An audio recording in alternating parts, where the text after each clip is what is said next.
పాండవులు పూరించిన శంఖాల నుండి వచ్చిన ధ్వనికి కౌరవులకు హృదయ విదారకమైందని, తర్వాత యుద్ధానికి సిద్ధమై ఆయుధాన్ని ప్రయోగించేందుకు సిద్ధపడిన అర్జునుడు కౌరవ సైన్యాన్ని స్పష్టంగా చూడడం కోసం శ్రీకృష్ణ పరమాత్మని తన రథాన్ని 2 సేనల మధ్య నిలపవలసిందిగా కోరాడని చెప్పుకున్నాం కదా. తర్వాత అర్జునుడు ఇంకేం పలుకుతున్నాడంటే, యోత్స్యమానానవేక్షేహం యయేతేత్ర సమాగతాః ధార్తరాష్ట్రస్య దుర్బుద్ధేః యుద్ధే ప్రియచికీర్షవః. ఈ దుర్బుద్ధి కలిగినటువంటి దుర్యోధనుడు తరఫున యుద్ధం చేయడానికి ఎవరొచ్చారో అలాంటి యోధులని చూడాలనుకుంటున్నాను అని శ్రీకృష్ణుడితో పలికాడు అర్జునుడు. ఇక్కడ చూడండి, దుర్బుద్ధి కలిగిన దుర్యోధనుడు అని పలికాడు అర్జునుడు కదా. నిజానికి దుర్యోధనుడు పాండవులను ఎంతగా ఇబ్బంది పెట్టాలో అంతగానో ఇబ్బంది పెట్టాడు. వక్రమార్గంలో పాండవులని జూదంలో ఓడించాడు, వారి రాజ్యాన్ని అపహరించాడు, వారితో వనవాసం చేయించాడు, వారితో అజ్ఞాతవాసం చేయించాడు, వారిని నానా బాధలకు గురిచేశాడు. అంతేకాదు వారిని హింసించడానికి అనేకమైనటువంటి కుట్రలు పన్నాడు దుర్యోధనుడు. ఇప్పుడు అర్జునుడికి ఆ అణిచివేతలన్నీ గుర్తొచ్చి దుర్బుద్ధి కలిగిన దుర్యోధనుడు అని పలికాడు. దీన్ని బట్టి చూస్తే దుర్యోధనుడికి త్వరలో చాలా గట్టిగా మూడిందని ఈ శ్లోకంతో అర్థమవుతోంది. అంతేకాకుండా పాపాత్ములని ప్రోత్సహించడం కూడా ఇంకా పెద్ద పాపం కదా.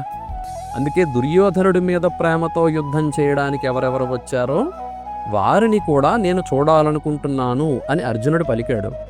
మనం ముందు చెప్పుకున్నాం కదా, యోగం అంటే మానవుడు భగవంతుడిని చేరుకునే మార్గమని. అర్జున విషాద యోగం అసలు మార్గం ఎలా అవుతుందో ఇక్కడ చాలా జాగ్రత్తగా గమనిస్తే అర్థమవుతుంది.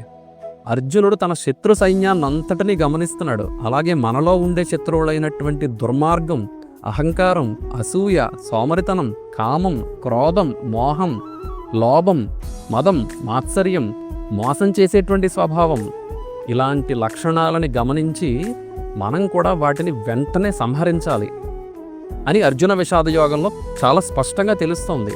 అందుకే అర్జున విషాద యోగం మనం భగవంతుడిని చేరుకోవడానికి ఒక అద్భుతమైన మార్గమైంది. అర్జునుడు చెప్పిన మాటలు విన్న శ్రీకృష్ణ పరమాత్మ ఏం చేశాడని సంజయుడు ధృతరాష్ట్రుడితో పలుకుతున్నాడంటే, సంజయ ఉవాచ ఏవముక్తో హృషీకేశో గుడాకేశేన భారత సేనయోరుభయోర్మధ్యే స్థాపయిత్వా రథోత్తమం. సంజయుడు పలుకుతున్నాడు ధృతరాష్ట్రుడితోటి.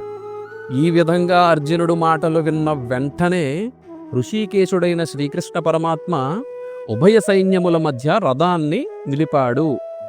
నిలిపి ఏం చెప్తున్నాడంటే, భీష్మద్రోణ ప్రముఖతః సర్వేషాం చ మహీక్షితాం ఉవాచ పార్థ పశ్చైతాన్ సమవేతాన్ కురూనితి.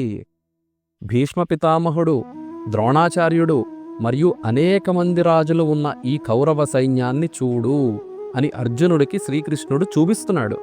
అంటే ఎవరితో యుద్ధం చేయాలో చూడు అని తన బంధువులని, గురువులని చూడమని దగ్గరుండి మరి అర్జునుడికి చూపిస్తూ అర్జునుడి యొక్క పల్స్ని గమనిస్తున్నాడు శ్రీకృష్ణ పరమాత్మ. భగవద్గీత ఆవిర్భింపచేసి బోధించడానికి అనుకూలమైనటువంటి పరిస్థితిలోకి అర్జునుడిని ప్రవేశపెడుతున్నాడు శ్రీకృష్ణ పరమాత్మ. నిజంగా భగవద్గీత ఆవిర్భావం సర్వమానవులకు మహాభాగ్యం. ఈ శ్రీకృష్ణుడు మాటలు విని తన బంధువులని చూసిన అర్జునుడు ఏ విధంగా స్పందించాడని సంజయుడు ధృతరాష్ట్రుడికి చెప్తున్నాడో తర్వాత వీడియోలో చూద్దాం. జై శ్రీరామ్, హరే కృష్ణ.